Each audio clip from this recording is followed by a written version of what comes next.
Olá! Hoje nós vamos apresentar um livro que é o Livro do Caminho Perfeito, conhecido como Tao Te Ching. Esse livro, da editora Pensamento, é fácil de achar nas livrarias, nas bibliotecas mais consolidadas, na internet, e é um livro fundamental na filosofia oriental para entender as bases do que nós vamos tratar hoje. E é um livro essencial para todo estudante de filosofia. Nesse caso aqui, quem fez a tradução e os comentários depois de cada capítulo é o monge Murilo Nunes de Azevedo. E ele explica o que significa a palavra Tao, uma palavra hermética, T-A-O, Tao, hermético, né? Sim, Tao é hermético e também não é. Tao é a forma mais ocidentalizada. Na verdade, a palavra se chama Dao, em chinês. Mas vamos manter o Tao no parâmetro, que também é correto. Isso é uma palavra mais ocidentalizada. Tao significa caminho, no contexto do léxico, ou seja, da palavra. Mas, além disso, ele tem todo um conceito mais místico, mais filosófico, mais cultural, que abrange muito mais do que caminho. Não é só o caminho em si, mas é o caminhar, é o se tornar nesse processo de caminhar. Ao mesmo tempo que quando você tenta definir o tal, você está limitando o seu entendimento ao que realmente é o tal. O tal é um processo de descobrimento. Como é o caminho do descobrimento, da revelação, não de um Deus ou nem da natureza, mas em si mesmo uma revelação que pode ser aplicada na natureza, pode ser aplicada em Deus ou deuses, ou entidades metafísicas ou místicas. O monge Murilo, ele fala que o Tao pode significar lei, norma, religião, dever, tudo isso e muito mais, né? Como o Fernando falou, é o caminho perfeito, né? E também o monge explica que Tao significa a linha de menor resistência entre dois pontos, é o caminho de menor esforço, e o Tao é a verdadeira linguagem da natureza. E hoje a gente vai começar falando do capítulo 31, cujo título é Acalmando a Guerra. E aí a gente lê: as mais belas armas são instrumentos de infelicidade, instrumentos do mal. O sábio só as usa quando premido pela necessidade. Um homem que se compraz com a matança não pode dirigir um império. E aí tem os comentários do tradutor, né?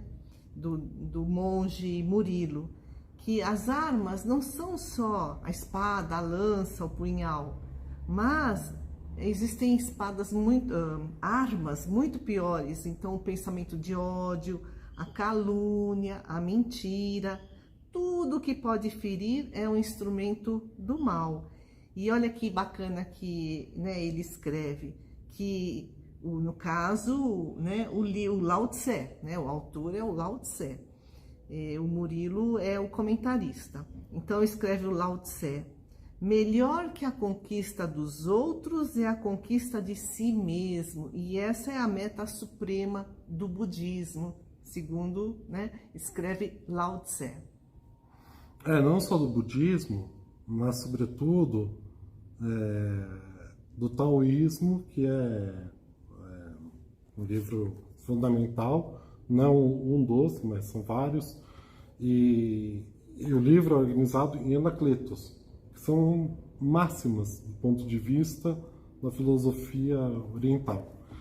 Essa busca da conquista de si, não é de si do ponto de vista eu, minha personalidade, e sim da minha essência, da minha existência, daquilo que eu posso me realizar seguindo o tal. E aqui o Lao Tse escreve, né, que o sábio só usa a arma quando premido pela necessidade. Inclusive, o título, né, desse capítulo é Acalmando a Guerra. Ele não fala eliminando a guerra, é acalmando a guerra. E é muito interessante que no Livro dos Espíritos, da codificação da doutrina espírita, né, existe uma parte chamada Lei de Destruição. E aí os Espíritos nos dizem que a causa que leva o homem à guerra é o predomínio da sua natureza animal sobre a natureza espiritual e a satisfação das paixões. À medida que um homem vai evoluindo, a frequência de guerras também diminui. Mas olha o que a gente lê lá no Livro dos Espíritos. No entanto, quando é necessário que haja guerra, o homem mais evoluído sabe aliá-la à humanidade. No Livro dos Espíritos, na questão 744, Allan Kardec pergunta: qual foi o objetivo da providência tornando a guerra necessária? E eles explicam: a liberdade e o progresso. Mas aquele que promove guerra conforme os seus interesses, para o seu próprio proveito, vai precisar de muitas encarnações para expiar, né, tudo isso. A gente lê lá: expiar todos os homicídios dos quais foi a causa, porque responderá pelo homem cada um deles ao qual causou a morte para satisfazer a sua ambição.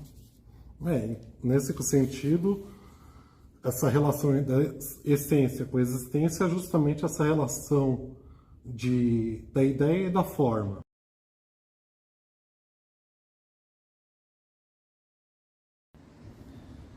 Olá, agora nessa segunda parte, dando continuidade,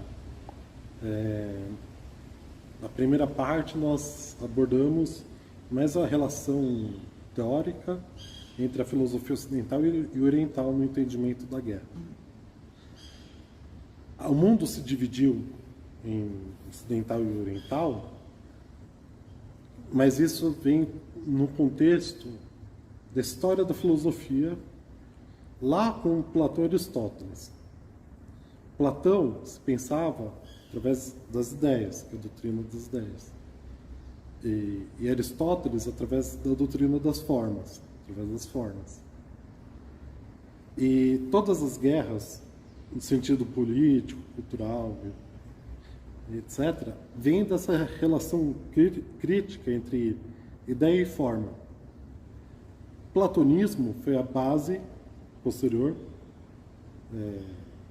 pelo viés católico, do cristianismo, e posteriormente revisto com o espiritismo e outras tendências dentro do pensamento cristão. Já Aristóteles, o aristotelismo foi a base da civilização árabe. Enquanto que o cristianismo precisava de uma base mais racional e se utilizou do pensamento platônico, o islamismo ou a cultura muçulmana precisava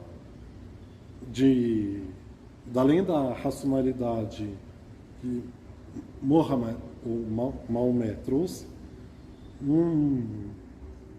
uma formatação mística através de Aristóteles. O platonismo influenciou mais Plotino e outros, enquanto Aristóteles, através de Alexandre o Grande, influenciou o mundo árabe até a Índia, o antigo Império Seleucida. E entre as cruzadas e a Jihad islâmica e a formação do Império Otomano, com a queda de Constantinopla, o mundo se dividiu em ocidental e oriental. Mas, antes de continuar nessa parte mais sociológica, podemos trazer um outro pensador, que foi a origem dessa relação dialética entre Platão e Aristóteles, que é Heráclito de Éfeso, que tem uma máxima que a guerra é o pai de todas as coisas, das que são e das que não são. A guerra é justamente essa relação entre a essência e a existência, entre a potência e o ato. A questão não é o ato em si, da guerra, e sim a finalidade a qual ela presta. Porque a guerra não é só um conflito entre países. A guerra também é conflito entre grupos, entre espécies. Assim como com Charles Darwin, com o darwinismo social, se entende de que a espécie, quando se tem superpopulação, no caso, por exemplo, dos ratos, apesar de que você pode dar todo o alimento e suporte necessário aos ratos, eles podem entrar um processo de conflito interno para controle populacional. Então a guerra, no sentido exotérico, ou seja, para fora do senso comum, esse entendimento que nós temos culturalmente da guerra. Mas no sentido esotérico é justamente essa busca ou da libertação para alguns, ou do empoderamento para outros, de pessoas, grupos, sociedades, nações, países e espécies.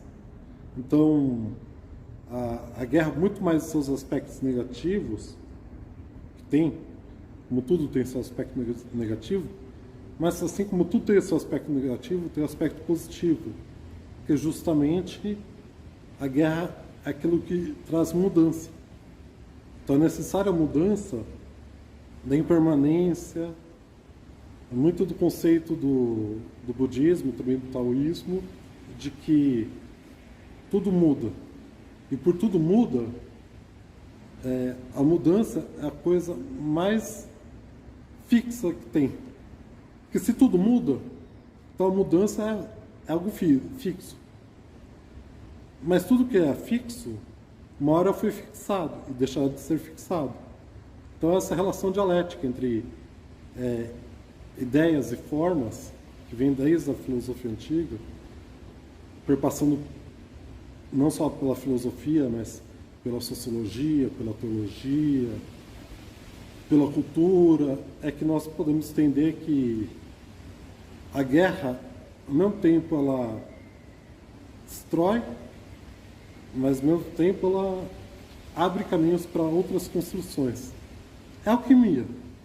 É alquimia. E como tal, essa alquimia de tudo que há e também de tudo que não há, do Yin Yang, a guerra é esse fator de alquimia do tal no mundo, de todas as formas. Então, nós agradecemos imensamente a presença e convidamos para uma próxima live.